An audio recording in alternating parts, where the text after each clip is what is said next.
Welcome to the Chief Endurance Officer Podcast. I'm your host, Greg McDonough. Each week, we hear real-time stories from athletes and CEOs on how to maximize performance through an endurance mindset. Let's get started. Welcome to the Chief Endurance Officer Podcast. I'm your host, Greg McDonough. I am so excited for our guest today. She's an exceptional athlete who has represented Team USA in the Paralympian Tokyo in 2020.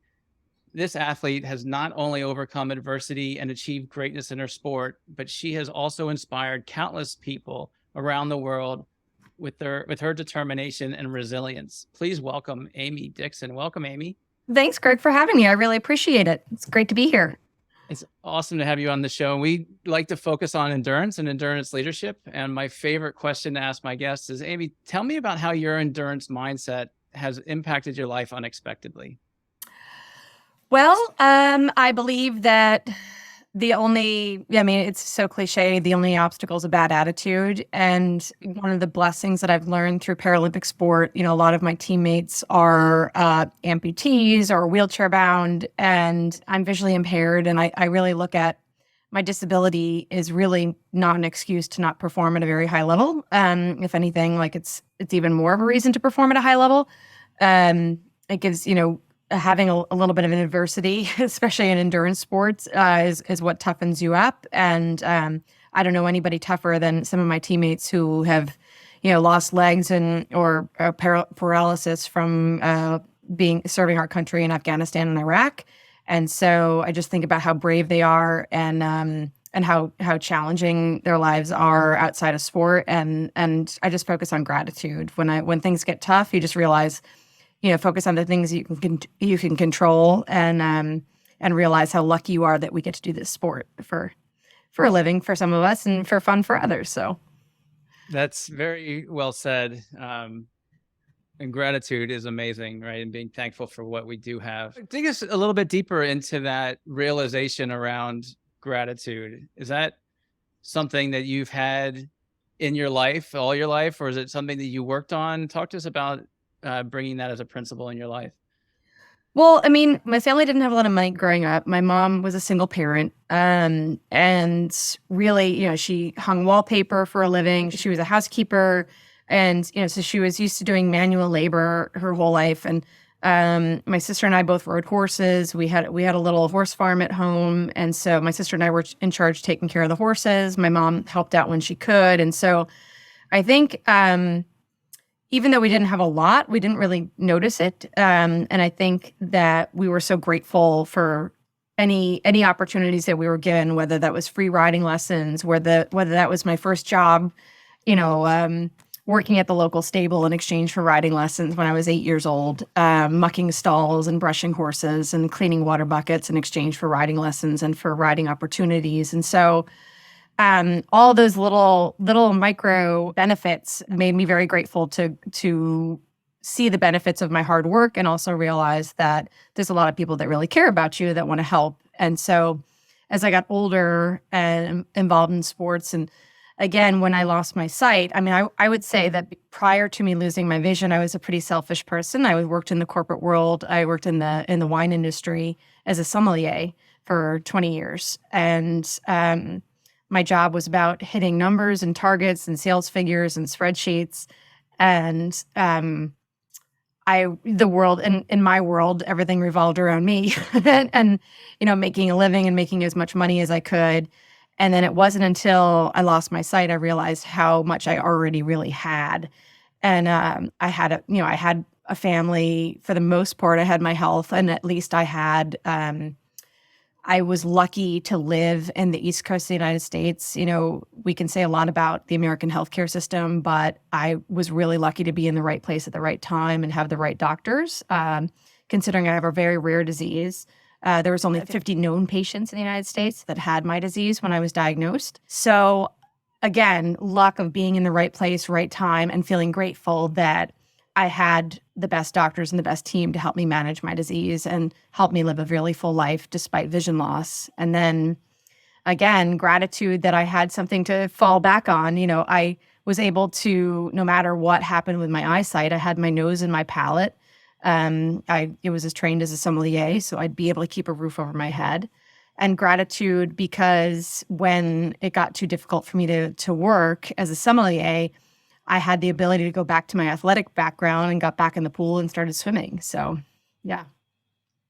Have you noticed, and this might be cliche, so excuse me if it is, but as you lost your sight, did your palate and nose change? No, I don't think that your palate necessarily improves, but I do think that you are forced to focus on other senses other than your vision when you're not having to rely on it 100%. So yeah, so I think you become more in tune with the other senses for sure.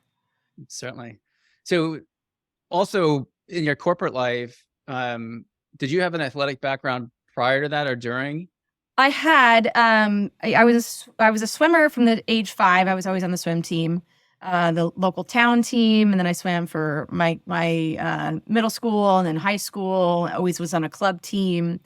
I was a mid packer. I was a backstroker and a breaststroker. Ironically, I was not a freestyle swimmer, so freestyle was like, oh, why are we doing this awful stroke? I'm like, and ironically, I'm still probably faster backstroke than I am freestyle, which is really, I'm like, I should have just done Tokyo backstroke. That really would have pissed everybody off. Um, but yeah, no, so, and growing up riding horses, I was riding the second I could walk. I had this older sister, so we always had horses at home. And so I was competing from the time I was 4 or 5 years old at horse shows and show jumping and dressage and cross country riding. And kind of a triathlon of equestrian sports is what's called 3-day eventing, which is dressage, then cross country, then stadium jumping. And so I was used to these multidisciplinary kind of competitions already, but just in equestrian sports. And ironically, I played soccer all through middle school, high school. I played tennis. I played singles and doubles. And then in soccer, ironically, I hated running. So I played goalie because I could just stand there and catch balls. I viewed running as the devil. I literally, it was punishment for showing up late to practice at soccer practice. I was like, oh my gosh, I'm a goalie for a reason because I hate running. And same thing with tennis. Like all I had to do was run to the net. So ironically, when I moved from New York to Connecticut halfway through high school, it was the middle of the school year, so there was no teams that you could try out for at that point. My mom, I was, what's called a latchkey kid. I would go home after school by myself because my mom was working until 5 or 6 o'clock, and so she explained to me that if I was moving to a new school, I had to do a sport because she couldn't pick me up until after 5 o'clock. So I needed to hang out and keep busy and keep out of trouble. So the only sport that I could walk onto without tryouts was cross country. And I was like, oh my gosh, this is my worst nightmare. I hate running so much. And I was horrible. I mean, like I finished dead last in every race. I mean, like I barely trained. And just recently, a few years ago, I went and gave a speech in my hometown, and this woman walks up to me and she goes, "Are you Amy Dixion, class of '94?" And I said, "Yeah, actually." She goes, "I was your cross country coach. You were terrible." And I said, "Yes, I wasn't I?" She goes, "I can't believe you're a professional athlete like 30 years later." I said, "I know, go figure. Now I run for a living." It's kind of ironic. That's awesome. I love that story. So you take on this disease, you lose your sight, you get back in the pool. Walk us through that pool journey to Tokyo. Yeah, I was a member at the YMCA in Greenwich, Connecticut, and I was terrified of getting back in the water. I had gained 75 pounds from all the steroids I was on to slow down the progression of my disease. And so I was mortified at the thought of having to put a bathing suit on. And I was a member of my local Lions Club, and the Lions Club is a nonprofit that helps people with vision loss. And a friend of mine, she is actually wheelchair bound. She was a polio survivor. And she says, "Oh, well, just come with me to the pool. I do those little old lady aquafit classes, with the foam dumbbells." I was like, that sounds like my worst nightmare. And she goes, no, just come. Like all the ladies will enjoy having you. I had a guide dog at the time. His name was Elvis. He was a yellow lab. And I was like, my dog's going to jump in the pool and create a scene. Like it's going to be horrible. And so she finally shows up at my apartment one day with her adaptive van honking the horn outside. She's like, "Get your suit. We're going to the pool." I'm like, oh, no. So I go and I hop in this aquafit class with all these little old ladies with the foam dumbbell. And I was like, oh my gosh, I can't believe this is my life. And, but I was like, I forgot how much I loved being in the water. It really felt like home. And for somebody who is visually impaired, it's the one place that I don't need help. I don't need a cane and I don't need a dog to assist me. I have enough vision that I can see the black line in the bottom of the pool. I have enough depth perception and enough years of swimming background to be able to count my strokes and know exactly, I'm 17 strokes to the wall unless I'm sprinting or whatever. And so I noticed that there was a little fundraiser for the YMCA coming up. It was a mile swim. And I thought, oh my gosh, I haven't swum a mile in 20 years. Like, this is going to be bad. And so I signed up, you get sponsored per lap or whatever. And I was like, oh my gosh, I think that's like 66 laps. It sounds so far. I'm like, I can't believe I used to do this as my warm up. And so I got in. It took me it was embarrassing. I think I breaststroked and backstroked the whole thing with my head above the water probably. And my lap counter was none other than Olympic gold medalist Donna De Verona. From the 1970s, and she was a member at my YMCA, and I thought she looked familiar, but I couldn't figure it out, and I get done with my mile swim, and she goes to put a medal around my neck. I'm like, oh my gosh, this is Donna. I'm mortified. It took me like 45 minutes to swim, 1,600 yards, and so that was the beginning, and she goes, you know what, I'm happy to work with you in the pool. She goes, you clearly have a swimming background. I said, yeah. I said, it's been 20 years though. And so she goes, well, let's meet up tomorrow. And that's how it started, was working with Donna in the pool at my local YMCA. I joined Masters. Then the rest is history as far as triathlon is concerned. I started hopping on a stationary bike and running on a treadmill. And a year later, I was doing my first race. Wow. It's amazing how these special people show up in your life when you don't expect them to. Any other stories you got about special people in your life Yeah. I got into the sport because there was a woman named Carolyn Gaynor. She is a guide. She was pretty famous. She's been written up in Triathlete magazine several times. She's at the time was the guide of guides. She belonged to a veterans nonprofit called Team Red, White, and Blue. Their goal was to get veterans back to reintegrated into civilian life through social and physical activity with a focus on triathlon, of running, biking, and swimming events. And they had a chapter in New York City. I lived about half an hour outside of the city. And she saw on social media that I was posting swimming, biking, and running indoors. And she said, well, I actually guide athletes for triathlon. I said, well, that sounds batshit crazy. I said, how does that? I said, I haven't been on a bike in 20 years. It sounds like a really, really dangerous. She goes, no, you race on a tandem bike. She goes, I'm on the front, I pilot. And she goes, I just guided a woman named Patricia Walsh for Ironman Lake Placid. I'd be happy to work with you. So we went to Trimania, which was an expo that was happening at Columbia University a month later, and networked our way around the expo. And this gentleman said, well, I've got an old tandem bike sitting in my garage. I live in Boston. My wife and I are driving to Florida next week. I'll drop it off at your house. And it was a tank. It was like a 60-pound steel Moto Bacan men's tandem that was giant. Even with the seat post slammed all the way down, we barely could reach the pedals. But I was like, it's free bike. It's free bike. Tandems are really expensive. I got to start somewhere. So we trained on that thing and did my first race and had so much fun. And we dropped the chain on the first climb. I mean, it was a disaster, but it was a fun disaster. And I was immediately hooked. And when we crossed the finish line, she goes, Amy, you're a triathlete. And I said, well, that's not something I would imagine identifying as a 37-year-old blind person. And I was like, wow, that's an interesting title. And at the time, my time was fast enough to garner recognition from USA Triathlon. I had finished within 10% of the winning time at the Sprint National Championships for paratriathlon for my category, which was visually impaired.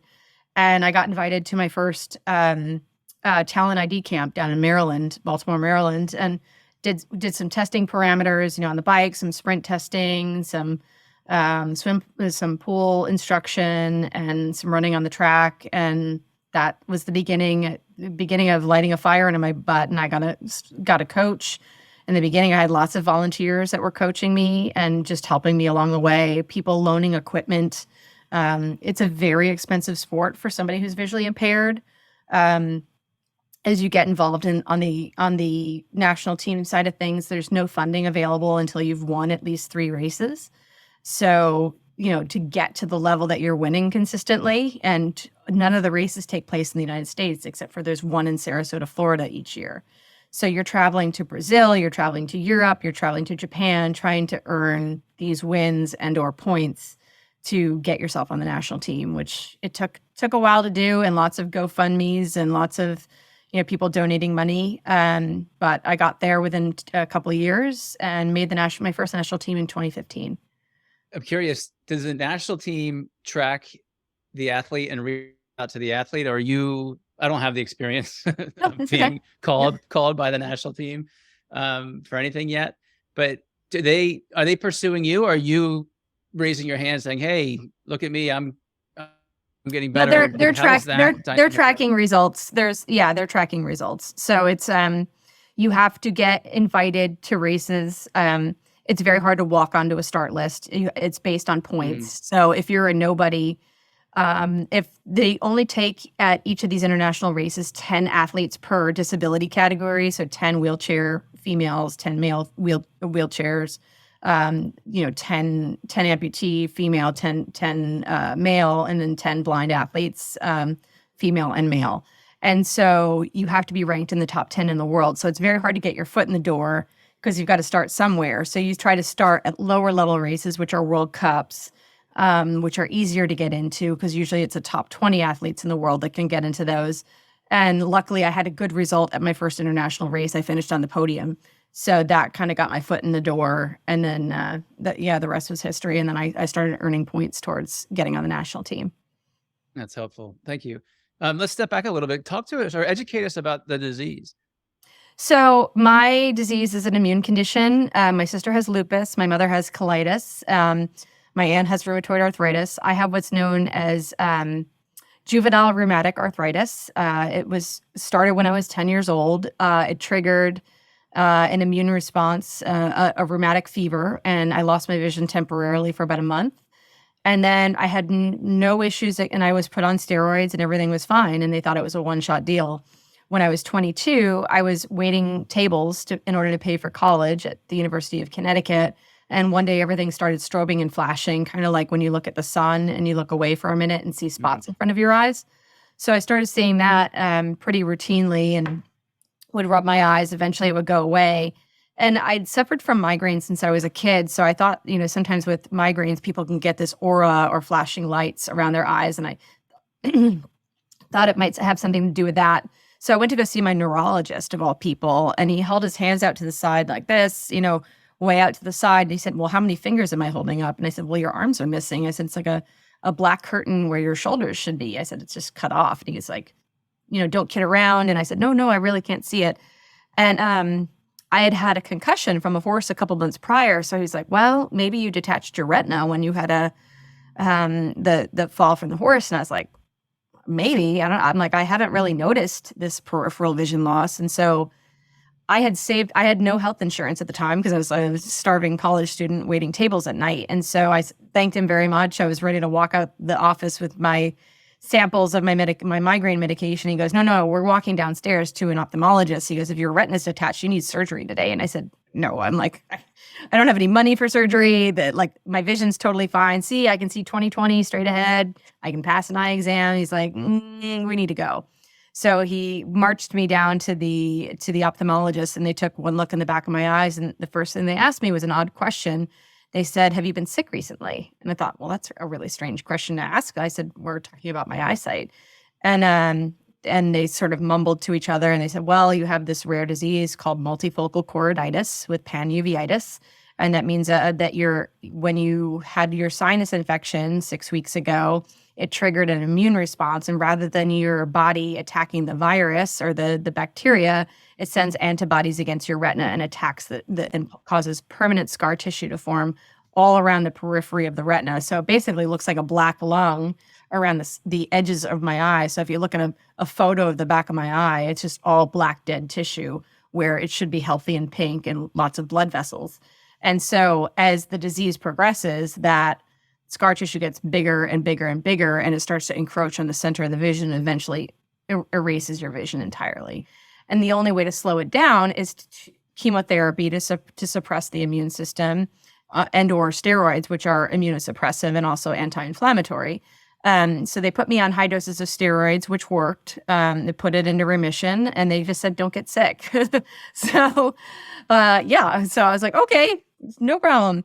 And I continue to drive, although I stopped driving at night. I stopped driving in the rain, and just had to be careful. And a few years later, I got bronchitis, lost a little bit more vision. And then when I was 32, I had walking pneumonia, and that eradicated most of the rest of my vision. So now it's like looking through a pinhole in my right eye. I've been really lucky that the technology is catching up with the disease, which was always the goal, was to slow this disease down before I lost all of my vision. So I can see through a pinhole pretty well. It's 20/20 through that pinhole. But what I have is called photopsia, where everything strobes and flashes all the time. Like I mentioned earlier, when you look at the sun and you see spots. So I see that all the time. It's very exhausting and distracting and causes headaches.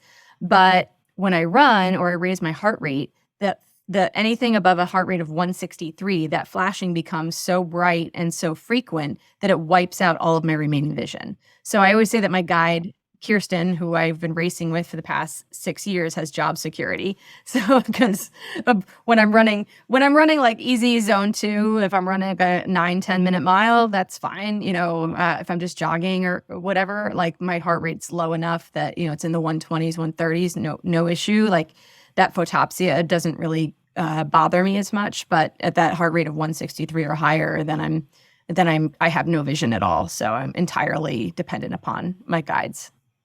So I've had 39 surgeries to slow down the disease. I've had steroid implants in both of my eyes that now, as a time-release drug, I used to have to take oral steroids to control it. So it's nice because I can't really compete on oral steroids, or you can with a TUE, but it's not exactly ideal. And plus they cause a ton of weight gain. So I've got steroid implants. I also have glaucoma, which is secondary to my primary diagnosis of uveitis, and just been dealing with that for the past several years. But I'm really, really lucky. I'm the first patient over the age of 40 to have any usable vision with this disease, and that's a testament to a great team of doctors. When I say I'm really lucky, I really was in the right place at the right time. I only have about 2% of remaining vision left out of my right eye. I can see shapes and colors out of my left eye, but it's not very usable. So I'm kind of in the bonus round at this point. So every day that I have with sight is a gift. I don't take it for granted. And if I lose it now, I'm actually okay with it, because I've had way more years than they ever expected me to have. And I got to go to Tokyo for the Paralympics, and got to see and experience that visually, which is pretty cool. Amy, that's super inspiring. Thank you for sharing that. I'm curious, what are you doing now? Are you still competing? I know you're involved in some organizations. You're doing some public speaking. Talk to us about what's your day-to-day life like? Well, right now, right before Tokyo, I got quite sick again. My disease came out of remission, but this time on the rheumatic arthritis side, and it attacked my shoulder. I was swimming, as all of us during the pandemic, during lockdown, we're struggling to find pools and, jockeying for lanes and, trying to sign up at the right time for your YMCA swim slot at 5 a.m., hitting refresh. I wasn't swimming as much, but for some reason, my shoulder out of nowhere just swelled up, and I didn't have an injury, couldn't figure out why. Finally get an MRI because it's getting worse over the course of 3 weeks. And they said, well, there's no injury to the joint, but when was the last time you saw your rheumatologist? And I was like, oh, this is not a good sign. And they're like, yeah, there's a ton of fluid in the joint, and we don't know why. And so had the fluid examined. It's inflammatory fluid, which means that my disease finally has progressed to this point where it's now attacking not only my eyes, but it's attacking my body. And so I started chemotherapy and a drug called Enbrel, a biologic medication. And then I ended up having to have surgery on the shoulder because it swelled up so bad that it started to dislocate every night while I was sleeping. And then it started tearing the muscle and tearing bone fragments off of my collarbone. So I had to have reconstructive surgery on the shoulder. Was back in the pool within 3 weeks after the surgery, just trying to get it moving again. And then I threw a blood clot and ended up with a pulmonary embolism. So I ended up in the ICU. And in the course of 3 weeks, I gained 45 pounds of fluid on my body, and they couldn't figure out why. And so that happened, in December of 2020. And as you know, the pandemic delayed the Olympics and Paralympics for a year. So I had basically 6 months to get my shit together and qualify for Tokyo. Luckily, I was ranked number 7 or I think at that point, I think I was ranked number 6 in the world. And so I could only drop down in the rankings. If I couldn't race immediately, I needed to make sure I was protecting my ranking. So showing up at least doing like 1 or 2 races, even if I finished 4th or 5th, just to keep my points up and keep my foot in the game and play defense, because that's all I could do. I wasn't in any condition to go win a race at that point because I was 45 pounds larger. And so running was extremely difficult. I was running on one of those lever running devices, the anti-gravity device that attaches to your treadmill to take some of the weight off, because I kept ending up with knee injuries, calf injuries, ankle injuries, hip stuff, because my body wasn't used to carrying that kind of weight on my frame. And by the hair of my chinny chin chin, I managed to show up at Paralympic trials in Pleasant Prairie, Wisconsin, and finishing second at the trials, which was top 2 go. And I was just so grateful and so lucky. It took a lot of, even my doctor came to the race because I was in such rough shape, and we were worried about me even being able to run at all. So I knew exactly what I needed to do to qualify. It was pretty scary. But so since then, I got to go to Tokyo. I got to represent the United States. It was not how I imagined it. A year prior, I was in the best shape of my life. I'm running a 20-minute 5K off the bike. I go from running a 20-minute 5K to running a 28-minute 5K, and struggling. So it was really, really tough mentally. I ended up with some disordered eating during that time because I was trying to starve myself to figure out why this weight gain was happening. They knew it was medication related. They knew it was inflammatory related. But I was just convinced that if I train harder and eat less, that was going to be the fix. And it obviously wasn't. I put myself into red S, which for those of you who don't know what that is, it's basically a chronic overtraining and underfueling. And so ended up with osteoporosis, ended up with heart issues, metabolism issues, blood sugar issues. It was a really rough time. And so after Tokyo, I realized, what's the definition of insanity is doing the same thing over and over again and expecting a different result. And I knew that I wasn't happy with how I finished in Tokyo. I wasn't happy with how my body looked. I didn't feel like the athlete that I had been for so many years, working 8 years for this one-day race of my life. And, yes, I was proud to be there and proud to represent my country, but it wasn't how I imagined my Olympic or Paralympic experience to be. So I wanted a do-over, and I thought, okay, well, I can't run against 20-year-olds right now. I'm 47 years old. My body is telling me this is clearly not working out. And I'm going to be chronically injured if I try to run a 20-minute 5K. It's just not going to happen. So what am I good at? And that's been a common theme all along. What can I do? What can I do? If I can't do this, what is my body capable of doing right now?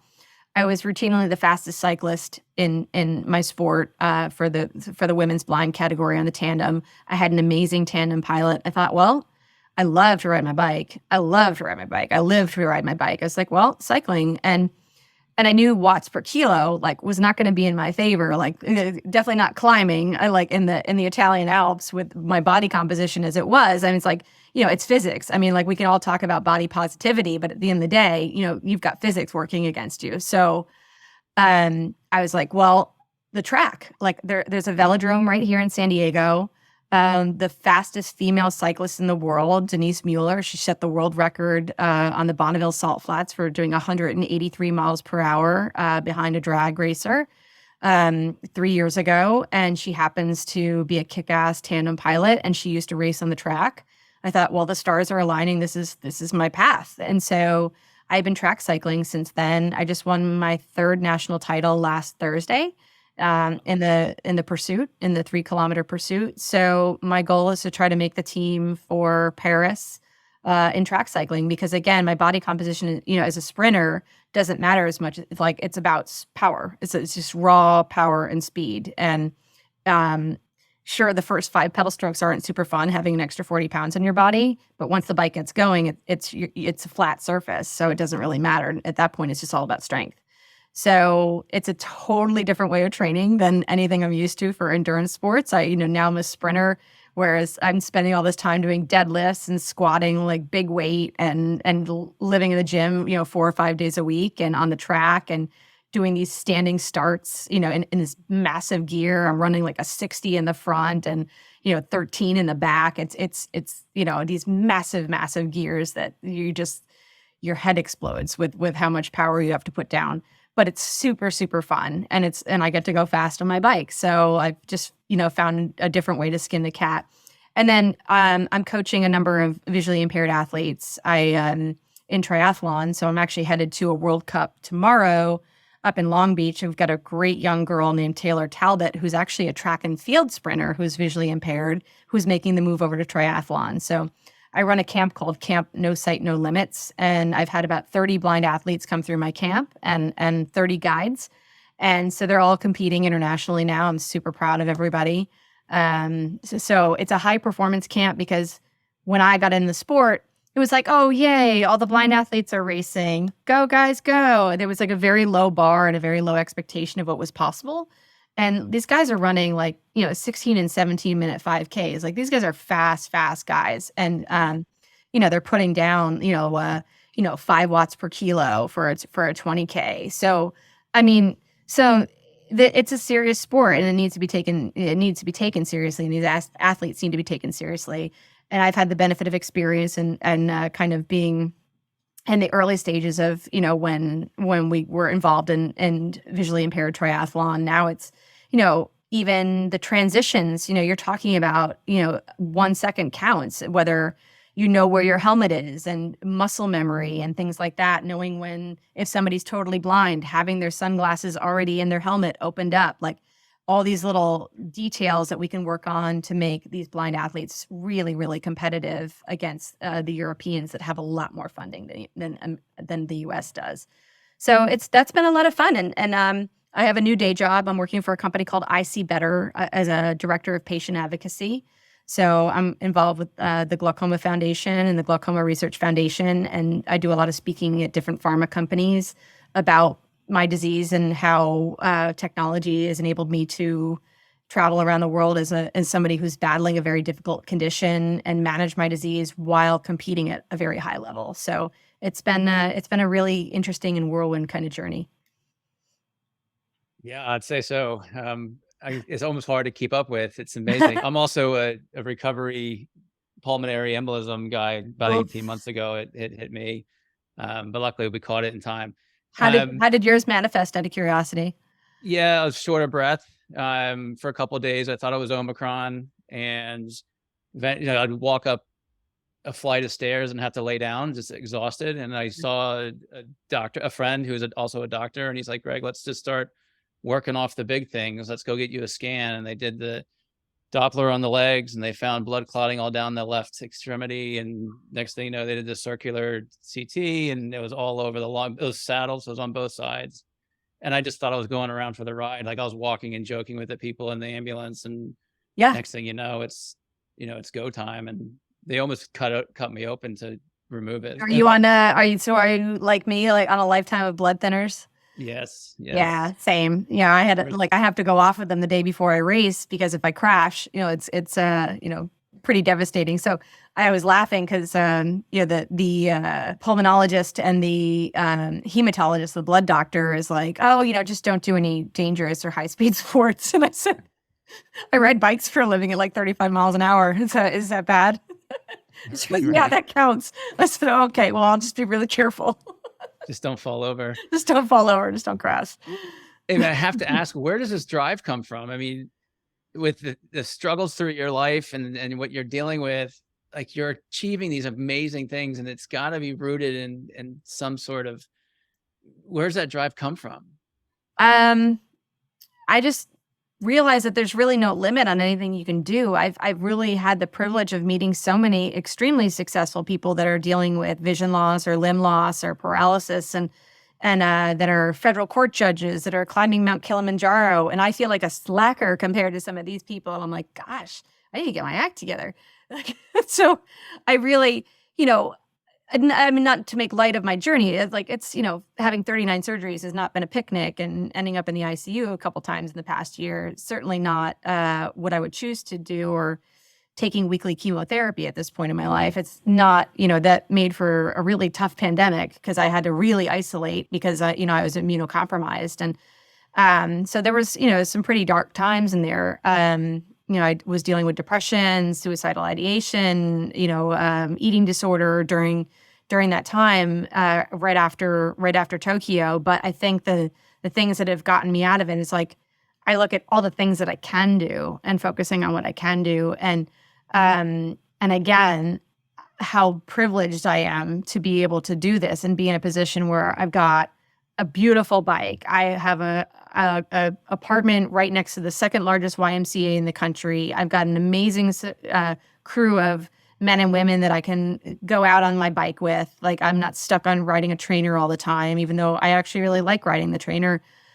We've got things like Zwift where I can, when I'm on the trainer, my best friend is on the British triathlon team, and my other good friend is the number one blind athlete in the world, and she's on the Spanish team. We can all hook up on Zwift and and Discord and chat, and we can race each other. We can catch up while spinning on the bike. And so like all these things, I'm living in such a great time in history for technology to enable me to live a really full life as someone who's visually impaired. I can get everywhere I need to go in Uber, where when I was first dealing with not driving, it was really, really hard to get around. So every week and month, there's more technology that's allowing me to do all the things that I did before. And honestly, the one thing that I can't do is drive a car, but I think, Tesla's working on fixing that. So, I think the drive comes from, I feel like, what is the quote, like giving anything less than your best is squandering the gift kind of thing. And I think that's where I feel, really compelled, and like it's a requirement that I do as much as I can with what I have. Like I feel like I should be doing, I always feel like I should be doing more. Like I should be helping more patients. I should be coaching more athletes. I should be performing at a higher level. I want more. I want to be faster. I want to help more people. All those things. It's that constant like self-improvement and going, how can I get 1% better today? How can I help more people? Like, how do I create 1 million Amy Dixion patient advocates in the country? How do I set that up? And I think that's what keeps me going every day, is knowing like, gosh, all of this is possible, and all it takes is a little bit of hard work. And it's obviously, as a professional athlete, it's not something I'm afraid of. Powerful. Very, very powerful. Amy, how can people follow you? Like, what's your social media handles? We love to keep I'm on you Twitter, on although journey. Twitter sounds like it's going away. At No Sight, No Limits, and also on Instagram. I post more on Instagram, and I cross post to Facebook. Also at No Sight, No Limits. And then amydixonusa.com is my website. So I've got some exciting things in the pipeline. I'm starting this launching a patient advocacy program for people with low vision.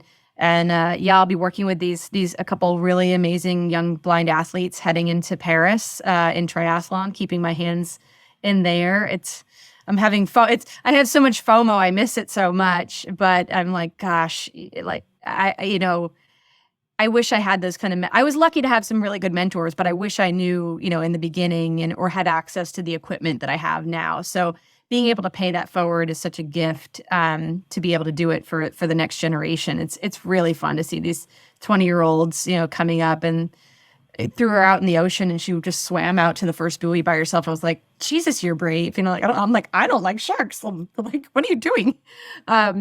It's just really, really fun. It's rewarding working with kids. And I love it. I absolutely love it. And the track is super fun. If you like to ride your bike fast, I think that every triathlete should have the opportunity to do it. If you haven't been on a velodrome or you have a local bike track, hop on it. Like, I think you'll be hooked.